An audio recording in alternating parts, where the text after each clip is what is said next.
Welcome to the Eye on Annapolis Local Business Spotlight. There are thousands of locally owned businesses in the area, some small and some large. Some you may know and others you don't. But one thing they all have in common is a great story, and we want to share it with you. Join us every Saturday as we talk to the founders, the owners, and the managers of local businesses you have come to know and love, and those you will come to know and love. Now here's your host, John Frenay, with this week's Local Business Spotlight. Well, it was about 9 months ago, I think, that we met at Mother's, where it was a little bit louder than it is here. And we're here today with Roman Hardgrave, who is the founder, headmaster, admissions officer, bookkeeper, and everything of a new school that's based here in Arnold at Gloria Dei Lutheran Church right on College Parkway called Maryland Curiosity Lab. How are you? I'm good. How are you doing? Well, first of all, congratulations. Thank you. It's been, the last time we talked, I don't want to say it was a pipe dream because, it was definitely a plan, but you were looking for a place to land and, I know that you were concerned about, is there going to be a demand for it and everything else? Yeah. And look, fast forward 9 months from now, and you found a place, you've landed, it's open, you opened in the fall. Right, we're sitting in a library. Can you believe it? In a school, right? This is amazing. Now, first things first, I want to ask you a question. Is the name of the school is the Maryland Curiosity Lab, and that's marylandcuriositylab.org is the website. Yeah. But it also says an Acton Academy. Yes. Which sounds very school-like to me, too. Yes. So are you Acton Academy or are you Maryland Curiosity Lab? And what's... Yeah, so the way I normally explain it is we are Maryland Curiosity Lab. That's the name of our company. We run an Acton Academy elementary program. So we run multiple programs. One of them is the Acton Academy elementary program. And so the way I normally explain, what does that mean, Acton Academy? It's a philosophy, much like Montessori is a philosophy. So Acton Academy has a lot of sort of background philosophy. It's also a network that we're part of. So there's about 300 Acton Academies worldwide. We're one of those Acton Academies. So we have a lot of support from the network in terms of, curriculum, but a lot of just support from other owners of other schools. So anytime there's sort of a problem, you run into a difficulty, like my first stop is to sort of hit the Acton Academy network and on our forums and see what people have talked about. Have you run into this before?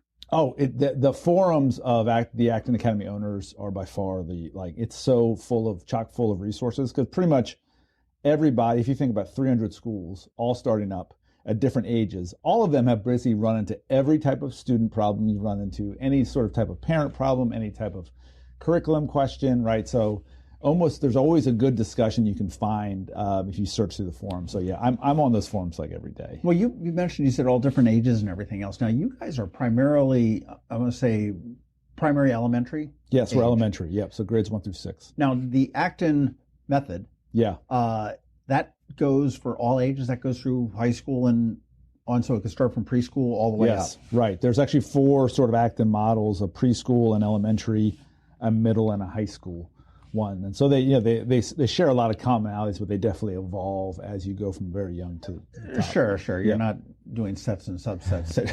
Right. Yeah. Hopefully when you're about ready to time out at age 18. But the basic concept, I think, and this is something sort of foreign to me because my kids are all sort of flown and grown, is that everybody learns a little bit differently. Yeah. I grew up with 1 times 1 is 1, 1 times 2 is 2, and just memorizing by rote those times tables. Yeah. And kids learn differently today. And I know that my son, they brought in Avid into the public schools at one point, which was just a little bit different. Yeah. And I think that's great. What you're doing with Maryland Curiosity Lab is really grabbing kids that are learning I don't even want to say non-traditional at this point, but just in a different way and embracing the ability to learn. And it's really experiential learning though, isn't it? Yes. What we call is learner driven. And so I think the biggest difference from what I thought of school growing up was that there's no time in our school day where you have a teacher teaching in a traditional way, where all the students are listening to a teacher teach. And so that's why you have to kind of have everybody move at the same pace because you have one teacher and you have 30 children and they have to sort of all stay together. So we don't do any of that. So it's learner driven in the sense, when we say learner driven, that means that every day they're setting their own goals of what they want to work on. So they can choose, okay, I want to work on my math today. I want to read this book today. And the way they're learning that material allows it to be personalized and go at whatever speed they need. And it's really software that allows you to do that. This basically the idea of a personalized tutor. Software gives you that. So if you're moving really fast in math and you are ready to go faster, you can keep going faster. And if you need more time, you need to go slower. And so that's really where you allow, the personalization is that we're not teaching them in a traditional way. We're letting software do a lot of that heavy lifting so you can personalize it to where they are. That's got to be great for parents. Well, what's nice is you get a lot of data too. So a parent can definitely see exactly, these software programs give you a lot of data that you can kind of watch exactly what your child is, how fast or slow they're progressing. Right. Well, Maryland Curiosity Lab opened in August, September, I guess. So our first day of school was in September. Okay. Yeah. So, but the company opened basically a year before that. So we were sort of running programs for a year before the school opened, and then the school opened. Well, that's September. What we discussed before. We discussed like you had the I'll say field trips and you had the science or the children's business fair, here in the parking lot. Yeah. And I know that I think the last time we talked, said, well, hey, if we wanted to go out hiking and learn about nature or something like that, we can do that. Yeah. Is that still part of the curriculum now that you are a school? Yeah, so a few things. So those adventure trips is what we called them in our first year. The adventure trips were, school's out, let's go do something fun together. So we have not offered those this year to the public, mostly just because we're laser focused on getting the school up and running. But we have taken those ideas of those adventure trips, and we do an adventure trip every Friday for our elementary students. So I want to come here. We've reused some of the trips we did last year, but we've also done a lot more because we're doing one every Friday now. So we're doing a lot of them. And so we've definitely taken that idea of like, let's get out into the world more often than a typical school. And so we're out a lot. That's why we have a van right out there that's, on beck and call. If we need to go, we hop in the van and we go somewhere. That's cool. Yeah. And then the business fair, we will do again this year. And it will be open to the public. So that'll be April 27th. We're doing that. But what's different about it this year is that our elementary students have a whole project that leads up to that business fair. So all the elementary students who are in our school will be having a business at that business fair. So you have a mix of, our students doing businesses and anybody else who wants to come in. That's cool. Business. That's cool. How many students do you have now? So we have 7. 7 students? Yeah. Now, is that where you wanted to be or where you thought you would be? Yeah, the Acton Network, recommends you start between 5 and 10, mostly because it's just there's all sorts of first year problems, and you don't want to add a lot of scale to trying to deal with the first year problems. And so generally, you want to get up to 25 to 30 per studio, and so that's where we'd like to be long term for each studio. But first year, that was exactly where we wanted to be. Fantastic. Well, I mean, I know the place that we're in is not terribly large. I mean, you're not having, you're not graduating 1,000 students, right? Like you are with most of the public high schools. But you mentioned Friday is your adventure day or your day to go out on a field trip. Which talk to me about a day. I mean, sure. I'm assuming we don't have bells, right? No bells. Yeah. So I mean, how does the day start for a student? Yeah, so the day starts the exact same way every day, outside of our Friday adventure trip. So the Friday adventure trip is sort of a very different style of day. But our typical sort of Monday through Thursday is you start at 8:30 in the morning with what we call a launch, which is really a discussion for exactly 15 minutes about some topic. And so sometimes we'll take on very kind of moral questions. Like we had a really good discussion last week about, the actual moral decision of using animal testing to save human lives. Is that okay? If you're testing a medicine on animals and that will save human lives, how do we sort of decide, how many animals should be sacrificed to save a human? And we don't give them answers. So like, a good discussion for us is one where we present a question and they have no idea what we think the answer is. Well, we don't know what the answer is either. Right, we don't. And so that's why those are good, right? So it's like, hey, we don't have an answer. We're just going to keep probing you guys to see how you're thinking and to challenge you to think about it, And so we always start with that. That's for the first 15 minutes. And then I would take the rest of the morning is what we would consider as kind of core time. So this is where we're doing our core material, math, reading, writing. The reading, writing, arithmetic. Yes. And so that's where we're using software. And so usually the first part of that morning is core time. So that's when you're going to sit down with your reading software or your math software and you're doing that. They're always setting their own goals. So we don't tell them, hey, you're doing math for 30 minutes. It's like, hey, They have some overarching goals that they have to meet that we set, but they get to choose how they want to attack it a certain day. So I can turn around and get my math done within 10 minutes and move on. Sure. Yep. If that worked for me, or I can sit there and struggle, which would be me struggling with math for that full. And you definitely see them. It's interesting, just observing them. They go in waves, right? So they'll get really into something, math, let's say, and do it for like a whole week, and they won't do any of their reading software. And then the next week it's a reverse, and so it's sort of, and sometimes it's based on what their friends are doing, and so they kind of, they kind of move around and work together in different kind of little pairs and pods, and so they choose what they want to work on. So that's sort of the first part of the morning. We take a break, and then we have what's called drop everything and read, and so that is what we call DEAR. And so like, hey, just pick a book and read it, and they can pick a book that's harder and like what we call a badge book. Or they can just pick a book that they're interested in. And so for us, what we really want to see is a love of reading. And so if they pick a comic book and that's what they want to read, we're fine with that. As long as they enjoy reading, we're confident they're going to move on to other material. So we don't tell them what to read. I bet the library loves you. Oh, they do. We actually just there last week, actually picking up books. So it was a lot of fun. The Anne Arundel County Public Libraries are wonderful. You talk about software, software-led and stuff like this. Are there teachers? No. So we have a guide. It's called a guide. It's very much a Montessori language there. The guide is there to support them, not typically to teach them. So the guide will redirect them to how do you solve the problem you have on your own. And so if they come and say, hey, John, I don't understand this fraction question. Our guide would say, okay, have you reviewed the materials yet? Or have you asked a friend? And so they are not going to sit down and tutor them. We want them to figure out how to overcome that problem without looking to the adult to solve it for them. So would the guide say, okay, if I've got a problem, I can't solve this, we'll say a math problem or something like that. Would it be like a nudge type of a thing? Not a teach, but like, well, do you remember when you learned that one thing about, dividing by zero? No, not normally.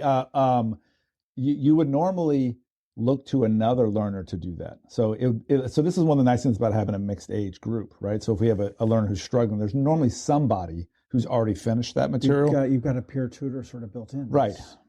That's awesome. Yeah. What's great about that is that, if you've learned something pretty recently, you're actually in a better position to teach it to somebody else than if you've learned it 50 years ago, right? And so like someone who just learned equivalent fractions can probably explain it to another child better than I can, because they just went through this process of learning it. Right. I can't even remember what it is at this point.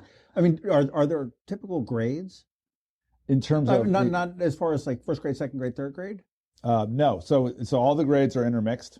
So we have grades 1 through 6 are all together. Now we do divide up right now. We divide up a little bit with our younger elementary and our older elementary students. So they have slightly different schedules, slightly different expectations. Just because a 7-year-old, we don't think they can maintain focus as long as like an 11-year-old can. And so there's a little bit of difference in terms of, expectations there. But generally they're all together for most of the day. There's some periods where like some of this core time, they have a little less core time and the older ones will do more. But generally they're all together. Very cool. And you have what grade equivalents would there be? I mean, what are the ages you said again? So we have, right now we serve grades 1 through 6. Our youngest is actually our 7. So we actually only have grades 2 through 6 here in the school right now. Yeah. Okay. Yeah. So at the end of your first grade here, they would get promoted, or if you will, but the following year they would be into a second grade. There's really no, if you look at what they're doing, so they're working on, let's say, Khan Academy. Now, Khan Academy arranges their material for second, third grade. But a child could do just 2 or 3 years in 1 year, or they could do half a year in 1 year. We're okay with either path. We want to see mastery before they move on. So that's always our focus is like, a typical school, it's like, hey, you got an 80%, that's a B, great. Now we're moving on to the next thing. And I think our approach is, hey, that 20% you didn't understand is actually a big problem. And it's only going to create more problems down the road as you keep going. And so we want to make sure you master that before you go. And if that takes you longer, that's fine. So you'll see our learners, let's say a first grader comes here and they work on math for the whole year. And let's say they make it through half of first grade. When they come back in second grade, they're going to do the second half of first grade. They're just going to pick up from where they left off. And vice versa, if they did 3 years, they're going to pick up in fourth grade when they come back in second grade. And all in the end, it works out. Yeah, either way is fine with us. How are you structuring your growth? I mean, you started out here, you said you've got 7 children. Yep. grades second through 6th. How are you structuring your growth? I mean, I know last time we talked, I mean, you had big plans for, 20 years down the road and whatnot. Yeah. I mean, how quickly is the Maryland Curiosity Lab going to be growing? So we're going to have a second studio open next year. So we will have 2 separate groups. Right now, that's one group altogether. And so we are going to have you can call it middle school. It'll probably have older elementary all the way through middle together. It's really the way we divide people between students is not age, but sort of whether they're ready to do the work that's required at the upper studios. But we will have 2 different studios. One will be running sort of kindergarten up through probably, 2nd, 3rd grade. And then you'll have an upper elementary middle that will run sort of 4th up through 8th grade. Okay. And when you say a separate studio, are we talking about a separate location or a separate room and separate guide? Rooms and separate guides. Yeah. Okay. Right. So they would have separate spaces, separate schedules. They would still be in the same building, but not, not interacting as much as they. Right. And that's pretty cool. That's pretty neat. Yeah. I mean, so where do you see the Maryland Curiosity Lab? Let's fast forward, 5-10 years. Okay. Sure. The concept is really very fascinating to me. And if I had kids right now that were of that age, after I got done banging my head on the wall, because that would be silly, but I mean, this would definitely be something that's, on the top of my list to investigate. Yeah. And, let's face it, Gloria Dei is a fairly small building. I mean, it's probably perfect for you right now and probably perfect for you when you get as you expand. But where do you see yourself in, maybe 5 or 10 years from now? That's a great question. I would probably look towards what other Actons who are that age have done. You've seen, so what's nice about the Acton network is that you have some that have been running for 5 or 10 years. A lot of them are running 2 or 3 years. How old is Acton? So the first Acton was 2009. So Acton Austin was the first Acton Academy. So what's interesting is we're just also now seeing quite a few high school graduates. Students have gone through the whole Acton experience. And so it's very interesting from my perspective to see what an Acton high school graduate looks like, because you can sort of see what the daily practice we do, what that builds towards. I hope that they do. I hope that they track their alumni as, certainly as you would as they age out of your 6th grade at this point. Because that's one of my issues I always have with the public schools is they say, oh, we've got such a great, I'll pick on South River, we've got such a great STEM program. Yeah. And that's great that you say that. Yeah. But is there anything to back it up? Right. Any data? I mean, you said you're very data driven in what you've got here. Yeah. How many students graduated with a STEM degree, went into a STEM major in college? Right. How many graduated college in that STEM major? Yeah. Because I know an awful lot that didn't matriculate in a STEM and didn't graduate in a STEM. Yeah. And then let's look at them 8 years after graduation, 10 years. Are you in a STEM type of a field? Right. And to me, that would be the proof is in the pudding. Yeah. As opposed to saying, oh yeah, we're great because we hired this great teacher, we have this great curriculum or anything like that, because there is no real proof of that. Yeah. And I hope that Acton, as they said, it's a fairly new concept, is graduating these can sit there and say, hey, look at the success our kids are having. Mm-hmm. Yeah. I think that's just so critical for parents to, really believe into a program that they have. Yeah, I agree. And what's interesting is that the one thing we do see of the different graduates of different Actons is what they build up towards. So like if you kind of think of Acton Elementary, the goal of that studio is really, I want to see a love of learning. So I really want to see our students love to learn, and I want to see them be able to get along with each other. They're doing a lot of group stuff. And so it's like, can they get along and work in groups? And do I see a love of learning? When they get to middle school, the middle school studio is it's much harder academically. So I want to see a lot more focus and work being done academically. And then you're also starting to go out into the real world doing apprenticeships. So that's at the middle school model. We introduce this idea of an apprenticeship. And so, at the elementary model, we're asking, what's your calling? What is it you're trying to do with your life? And it's very interesting to hear what our students say.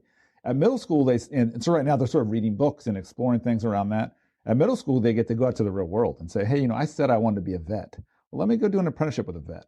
And they do a bunch of apprenticeships from middle school into high school. And what they end up finding out is that, hey, I thought I was going to like this. I didn't like it. This thing I really liked. And then what their final project is at the Acton High School is called their Next Great Adventure, what's called an NGA. And so what they're doing is they're saying, okay, I've done all this stuff. This is what I think I want to do after high school. And then they come up with like a 10-minute pitch, and they actually record it, and they pitch it to the Acton Network, and they can win prizes and they can get support for whatever they're trying to do. Sure. But they share these videos, and so you get to see students from around the world who are saying in 10 minutes, what is it they're trying to do with their life? And I find it really inspiring because, one, they're great communicators. You can see how much, speaking we do in this, where our students are doing these morning discussions every day. They're running their own exhibitions. They're running tours, right? So they're speaking and communicating a lot. You could see the accumulation of that. And then they have very specific dreams and goals. Like when I was 16 or 17, I had really no idea other than I want to go to college. Would have been my next great adventure. Right, and that's right. Leave it at that. Right. But these students are saying, like, I want to go study with this person in Venice about interior design because she has done this thing that I want to learn how to do. And you're like, wow, like you have this very specific goal that you know what you want to do.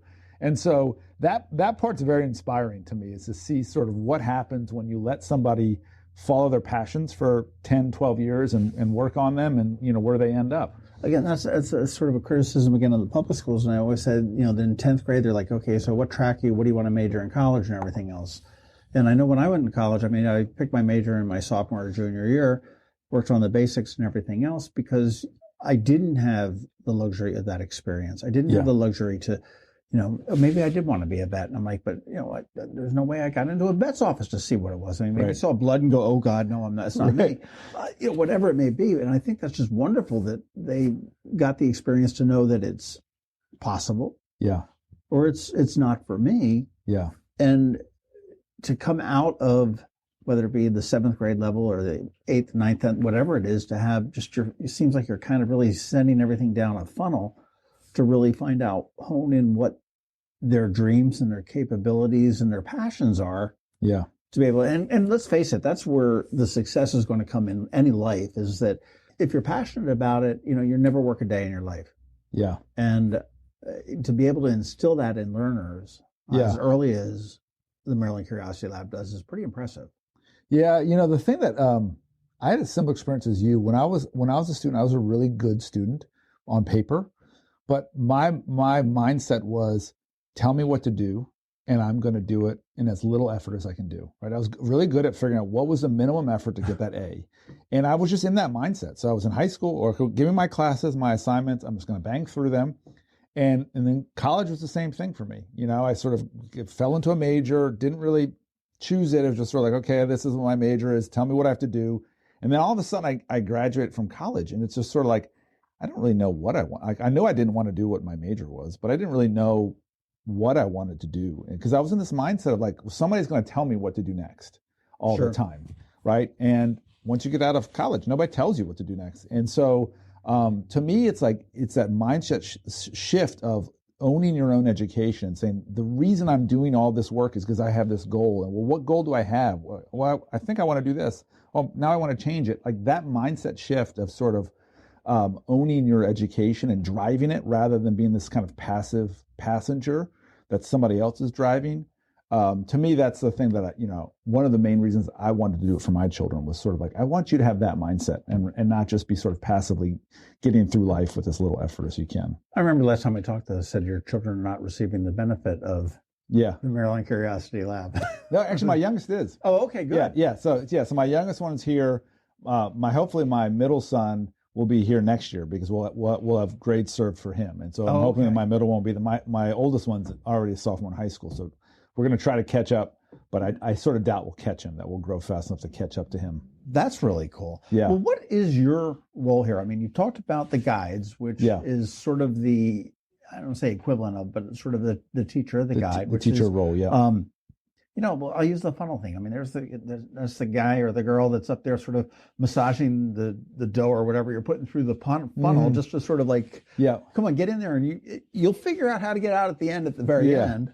Right. But what is your role as the founder of this and the sort of the brainchild of this? What do you do during the day? Yeah, so there's a lot of times when we need two adults here, because we spend a lot of times outdoors, and so we there's just practically a lot of times where both of us are sort of watching children, because we have a group of young children who just love to play in the forest, and so there's almost always time when one of us is down in the forest with them, and then the other one's up here with the other ones, and so there's that kind of practical thing that you need two adults just to sort of allow them to spread out. But That's the herding cats mentality. Okay. right.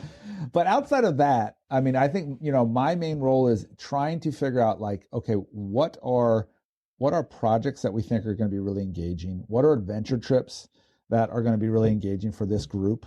And then what are systems that we need to install to maybe resolve certain issues we're seeing? So, the nice thing about the Acton Academy Network, they have all these systems, and you don't use them all at once. You sort of, it's sort of a toolbox of, you have this sort of problem, here's a system or something you can do to do that. And so I spent a lot of time sort of, thinking about that and saying, okay, we're seeing this problem in the studio. What is it that we could use that would sort of help with that, type of thing? And so I'm happy to give you examples of when we've had a lot of those things already where it's sort of like, oh, this isn't working quite as well as we liked. And so like, how are we going to change things? So I get a little bit more time to think about that because Travis is sort of in the day-to-day grind a lot more, of doing it. How does admissions work here? I mean, this is a private school. Yes. I'm presuming there is an admissions plan, and this is not the school for everybody. Right. As the public school is not the school for everybody and everything else. But how does the admissions work here? Yeah, so we call it an audition, a family audition, and it's an online process. So it starts with a couple online questionnaires for the parents to fill out. And that's both them telling us what their goal of school is and things like that, but then also reading, let's say, our studio contract or our owner-parent contract and giving any sort of reactions to that. We ask them questions like, how are you going to know how your child's doing without grades? We don't give grades here. So how do you feel about that? Like, how are you going to evaluate your child's growth? And so those first two steps are really about making sure that we're all aligned on the philosophy of what we're doing here. And then the last step is what we call a shadow day or shadow days. And that's when the child would actually come in and be part of our group for either one day or multiple days if we think we need it. And that's really an evaluation of, okay, is he or she going to be able to fit into what we're doing here? And so that's really the process is like we do, a couple steps of online questionnaires. We do a shadow day. We do a kind of a final interview where we will just answer questions and bring up anything that we have any concerns of. And then if it looks like a good match, we would invite. But and really, is that an ongoing process? I mean, can I apply for my child here for next fall? Yes. Today? Yes, you could. So we haven't opened up invitations yet. So people are actually already going through our audition process now. Okay. We haven't started issuing invites because we want to give our current families a chance before anybody on the outside gets sort of an invite. And so we want to know. And when you say invite, that means an acceptance? Yes. Okay. An acceptance that you're invited to join. But we also do rolling admissions. And so we break up our year by session. And so we don't do it all the time, but sort of at a new session, we can bring on a new student as well. So we have some families who are interested in sort of applying for this school year. And so it's sort of like, okay, probably our next big session break is in March. So that's probably when we'll have some potential. You might have somebody coming in there as well. Yeah. This is really cool. Can we get a tour? Sure, absolutely. I mean, it's not a big, it's not like it's a little bit smaller than like Notre Dame's campus or Navy, but can you just sort of walk us around? Sure. Yeah, absolutely. So you want to start here in the library? Let's go start at the front door. Okay, perfect. Because you've got a great little library or a lobby here. Yeah. And so as I give you the tour, I'll try to kind of give you an idea of how our learners use the space. And so this is what we kind of call the student lobby. This ends up being a pretty popular hangout place. So again, during core time, they can spread out and they can choose what they want to work on or drop everything and read. A Frappuccino machine. Yeah, right. Actually, we have one student who really wants caffeine, and I've said no so far. So she would love that. So this is sort of a student lounge area where they can kind of hang out. They eat lunch out here a lot, but they actually work out here quite a bit. So we have one student who loves to sit on that couch and read his book. And so that's sort of, you'll see that. In the morning, it's very quiet in here, and you sort of see them breaking out into different little pairs or singles. And so, you see it a lot in this area. And then if you want, we'll go down the hallway here. Now, you've got like sort of a half of the church, what I guess they used to use for Sunday schools and stuff like that. Yeah, so this is the old church, and so they don't really use this space that much during the day, which made it a good fit for what we were doing. And so we sort of, that door right there is sort of the breaking point between church and school. And so this kind of wing during school hours is ours to use. Very cool. Yeah, and so then we have 3 rooms. So we'll start in the library here.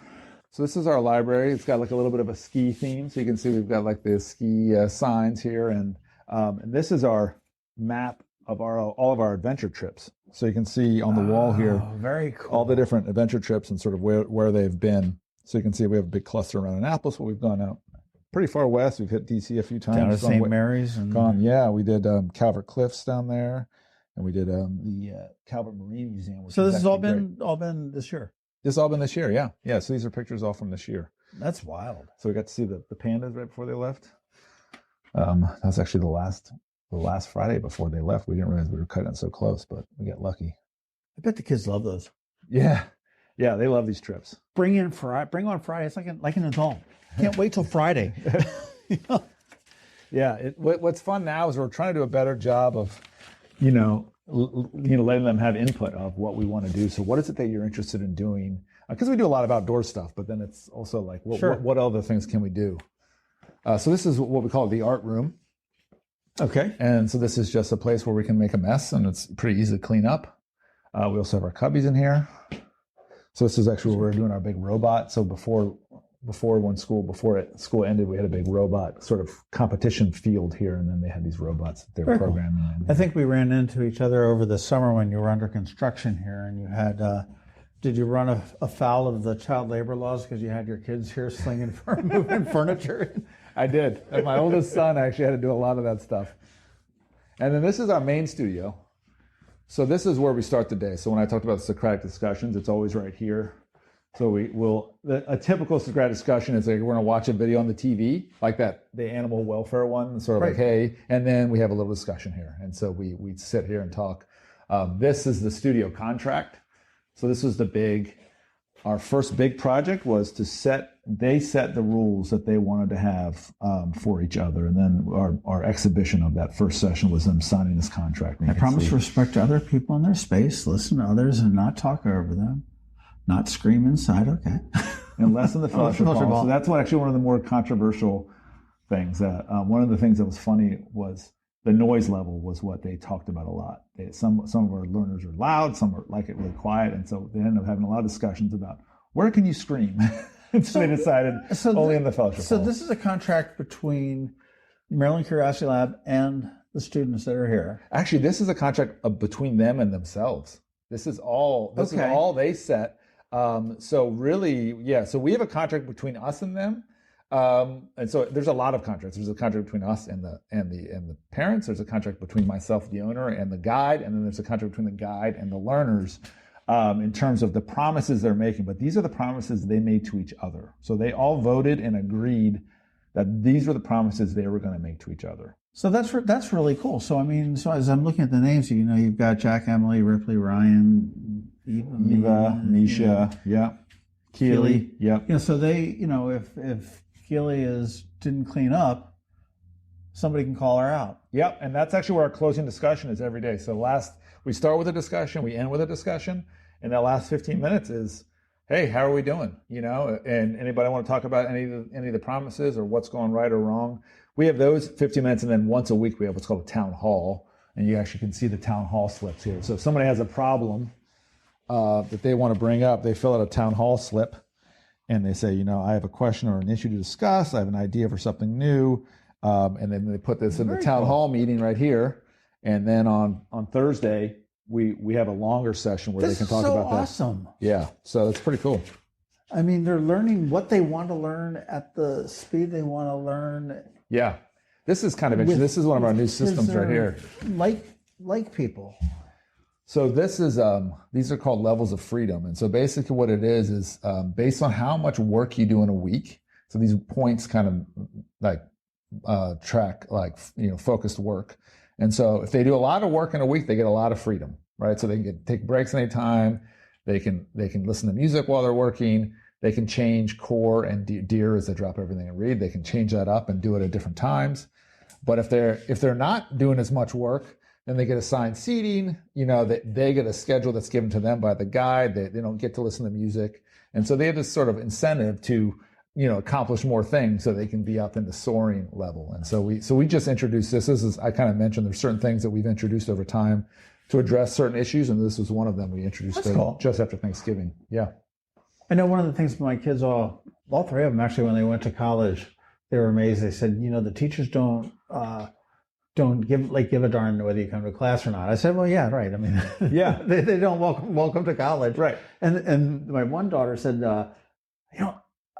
raised my hand, and they said, yeah. I said, can I go to the bathroom? And she's like, what are you asking me for? Yeah, Get up and go. Right. And I'm looking. I mean, I'm going to make a guess here. If somebody has to go to the bathroom here, they just get up and go. They just get up and go. There's no hall passes or anything. Right. That's right. And actually, it's one of the things we said when we introduced this about sort of, you can take a break anytime. If you're at a soaring level, the whole idea of that was like, hey, if you're an amazing employee at a company and you're the best employee there, your boss is going to give you a lot of freedom. You can set your work schedule. Yeah. You can work from home. I don't care when you come right? in. How many You're days. amazing, right? And that's just sort of the same idea. Hey, if you're able to knock out 200 points a week of progress, then take a break whenever you want. Clearly, I can trust you to manage yourself. Now, if you can't do that, then you'll drop down to flying. Then you have to drop down, sure. and I have to give you a little bit more structure. And so that's the idea. We're trying to show them, if they can own the responsibility of sort of doing their work, then they can have a lot of freedom. That's awesome. Yeah. Yeah, we have our bathrooms. We have our little kitchen here. Now we're at a ski area boundary. That's our ski area boundary. That's where there's no ski patrol beyond this point. So we say, don't go beyond that point. So, and then, I mean, they pack their lunches, I'm assuming. Yes. Yep. So they pack their lunches and a snack. And so they just bring those in. And actually, they eat those pretty much whenever they want. So we let them, if they're hungry, sort of like the bathroom thing. Hey, if you're hungry and you want to eat a snack while you're reading a book, right. We're not going to tell you when to eat. Well, I mean, again, that dives into how kids learn and eat. And, some people are breakfast people. Other people are, no, I'm waiting for lunch. I can come in hungry. Right. Well, what is the large room over here as you walk in on the right? So this is the fellowship hall. So this is not like really part of our space. We have access to use it, but we don't it's not a kind of a regular part of our space, so we don't put stuff in here. But we end up, this is a fun room to use if the weather's bad outside. And I was going to say, it looks like a good rain day. Yeah, so this is great. Actually, and some people just it's funny to observe them. Some people just like to, I have a student who will just go sit in the corner and read. He likes to be in the big room and wants to read sort of in the corner. And so, that's fine. And again, you're using a lot of this, and I mean, Gloria Dei is located in a very sort of a wooded, natural area, which really ties into your whole curriculum. And when you said you're out there in the woods, and you haven't lost any kids yet, have you? No. Okay, good. No, but we have a couple tree climbers that make us nervous because they love to climb trees, and we're generally very pro climbing trees. I think that's a great way to sort of learn how to deal with risk and build confidence, but. We have one in particular who will push how far I want her to go. Push the limits. So please, can you not go so high in the tree? Some things that you've said, Roman, as we talked through this whole thing, brings me to I spoke with Romy Pittman, who's starting the New Village Academy, which is in, going to be in the Annapolis Mall next fall. Yeah. So they're a year behind you. Yeah. Okay. Own that. Okay. Yeah. But I mean, some of the things that you said, it said that, they come in and it's very experiential based. They want to have the students advising the students. They want to have I think they're still calling them teachers, but to be more guides. Yeah. And let them learn how they want to learn. It's going to get them out into doing internships, which is a little bit more appropriate in a traditional sense for a high schooler than it would be for somebody in the middle years. They're looking, I think, for a different audience for you. I mean, they're looking for high school kids that have pretty much just checked out of learning and said, okay, this is BS, this isn't for me. Yeah. You know what? I think we might have something for you. Yeah. Come on back and try it. Yeah. But I think the fact that we're realizing that everybody learns a little bit differently, a lot differently, is fantastic. Yeah, and I think with Romy and I've only met her once, but I think the thing that, that she's focused on, that I focus on a lot, is like, what motivates you to learn, right? And so the idea that I can just tell you what to learn, and what motivates you is a fear of a bad grade. It's just not a great model, right? It's not what you get in that world. Well, it's fear of punishment. It's a fear of punishment, and what you do is the minimum required to avoid that bad consequence, right? So you're not going to really own it. You say, okay, you're going to force me to read this book. All right, I'll read the Cliff Notes. I'm going to do whatever I have to do to get by this, where I don't get in trouble or get a D, but that I don't really engage with it. And what I think a lot of other folks have looked at and say, look, like, we first have to say, why is it you want to learn this? Like the actual motivation has to be internal, of saying, I want to learn this because I know it's going to help me achieve some goal. And once you give students ownership and you say, you get to choose, and you see that the way they engage with material is much different. I always say it, the way I engage with a book that I'm forced to read versus I choose to read, right? Those are two separate worlds. Oh, without a doubt. If I'm actually interested, I read it intently. I'm taking notes. I'm interested in other books that are related to it. If you force me to read it, it's just like I'm counting the pages. How quickly can I get through that? And so I think that's in some ways what a lot of folks are trying to do is like give them ownership of what they're doing, because the motivation changes if all of a sudden you know why you're doing something versus just doing it because somebody tells you. When you own something, you do so much better anyhow. I mean, it drives me crazy when people tell me what I need to do. Yeah. I would rather do it on my own and figure it out and right, and then go from there. Yeah. But your Friday things sound absolutely amazing. And looking at that map in that one classroom, and you've been all over the state. How do you determine? I mean, how do you determine where to go? I mean, obviously, a lot of it is driven by the students. Yes. So we do a lot of outdoors things. So there's like sort of, I would say, ideally, sort of half of our stuff would be, hey, let's get outdoors and we'll go kayaking or go hiking. But the other things we want to do are things that are related to what our students have said. This is what I want to do with my life. And so, like, for example, right now we have 3 students who love animals, and they think that their calling is to help animals in some ways, be a vet, run a rescue, that sort of thing. And so what I'm looking for as an adventure trip is, hey, are there some vets who would allow us to come shadow them for a little while just to see what they do and share their experience? And so some of our students can say, oh, this is what a vet is like to be a vet or a rescue. I mean, you look at the area that we live in, and I mean, who knows where these kids are going to end up, but I mean, we've got NSA, we've got all these tech companies that could discuss there. You've got manufacturers. I mean, you talk about the animals, the SPCA. Right. Would probably be a good one. Yeah. SPCA we've looked into. Unfortunately, SPCA has a 10-year-old limit for volunteering. So, in terms of helping out, we'd love to kind of get involved in some community activities where we can help out different projects. But yeah, the SPCA is on our list to hopefully visit. But if there's a company that, I'll just throw out like Apple Signs, I think they're up in Pasadena, that is a sign manufacturer. Sure. Right. To find out how this is, and I just think that more exposure to kids and I know that we're probably graduating kids now that are going to go into careers that haven't even been invented yet. But to be able to do that, to be able to go into a school, maybe there's a child here that wants to go into traditional teaching, to be able to go into a school and see what that's all about. So if anybody would have something like that, I mean, get in touch with you is probably the best way. Yeah. So if they go, there's a contact us link on our MarylandCuriosityLab.org site, and so those all go straight to me. And so if somebody was interested in hosting us, would love to do that. We actually just did one last week with a robotics company.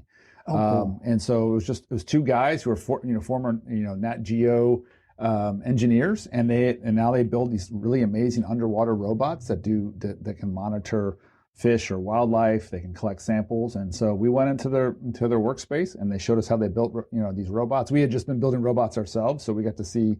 Okay, we were doing sort of robots 101. This is what an advanced robotics company looks like. And it was great. I mean, our learners got to see, I got to see something that I had no idea existed. And so, we'd like to do a lot of those where they get to see glimpses of all the different things there are to do in this world, right, to explore. And so, to be honest with you, for any businesses that may want to give exposure to these kids, and I mean, you might be able to get in really, really early on a good employee. Right. But this is not a big group. This is, you're talking about a full handful of students. So it's not like it's going to be a group of 30 students that may or may not want to be there. This is going to be very engaged, small group. Yeah. That will, I imagine the students here would probably surprise your hosts with some of the questions that they come up with. They do. They have very interesting observations and questions and theories about the way things work. And sometimes, their theories are not quite right, but they often have a thread of something that you're saying, that's an interesting way to think about this problem, And so so I know we went to this robotics place, and then that same day we went to University of Maryland, which has the only huge water tank that can simulate a no gravity situation to do space sort of simulations. Oh. I didn't know that until we went there. But our students had all sorts of questions about space and, how they build their robots to work in space. And so, I think it was definitely great for our students, but I think for them, they also got to, see the way that a young person looks at some of these problems. That's kind of cool. Again, just check it out at MarylandCuriosityLab.org. I love your posters here. Yeah. All sorts of travel posters for Venice and Steamboat Springs and Amazon here, and I imagine they probably also work into your conversations in the morning, and Yeah, well, we have a big sort of adventure exploration theme, and so you'll see that a lot. So this is a quote from Kurt Hahn, as the founder of Outward Bound.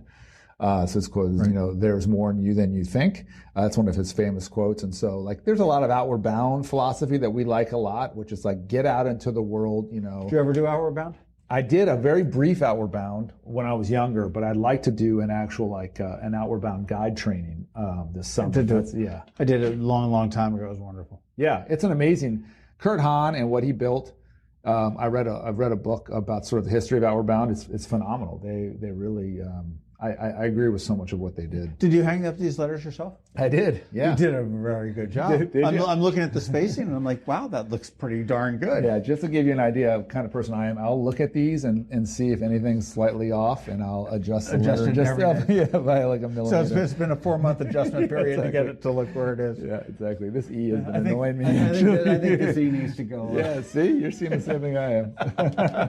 Well, this is fantastic. I mean, congratulations on having the vision and getting it up.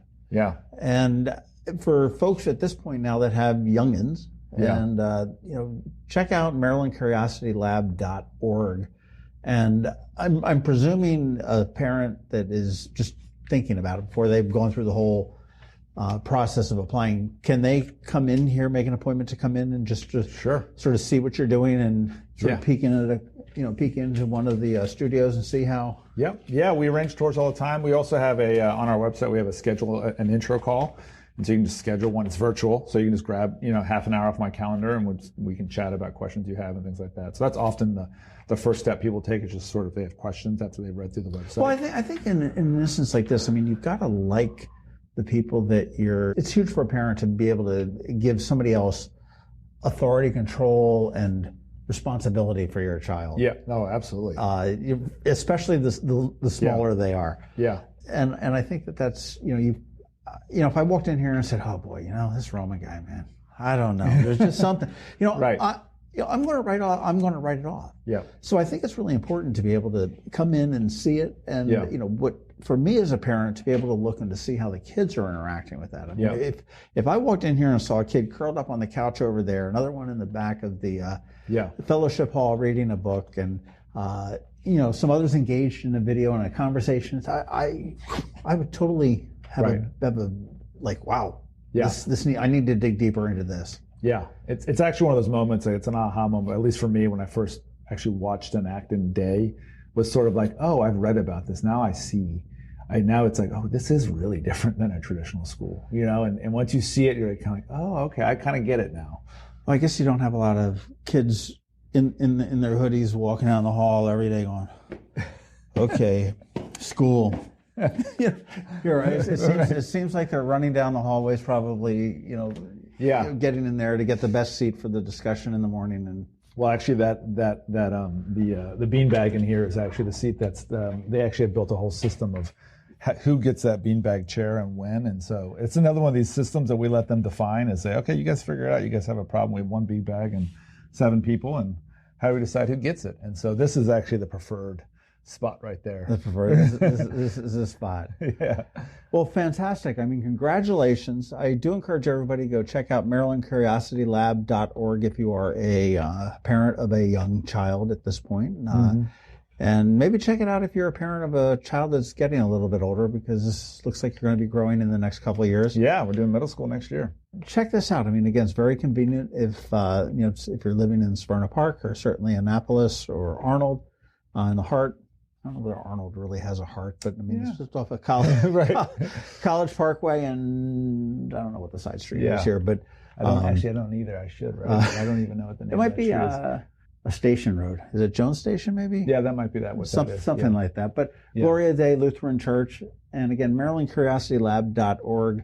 Roman Hardgrave is the man who had the vision behind it, and I'm so happy to see it open. And congratulations! Thank you. And I want to say, John, opening a school is like endeavor that is just way bigger than one person. So you have this whole community of people that see the problem and rally around it. And we've had great families who have rallied around it. But I think you, of all the people that sort of, share information, you were the first one. I mean, we did an interview before we had just done a business fair. That's all we had done. And so I just want to say thank you, because you sort of saw what we were trying to do and you supported us right from sort of the very beginning. And so that's really helpful. It's cool. I mean, and let's be real. It's not the school for everybody. Right.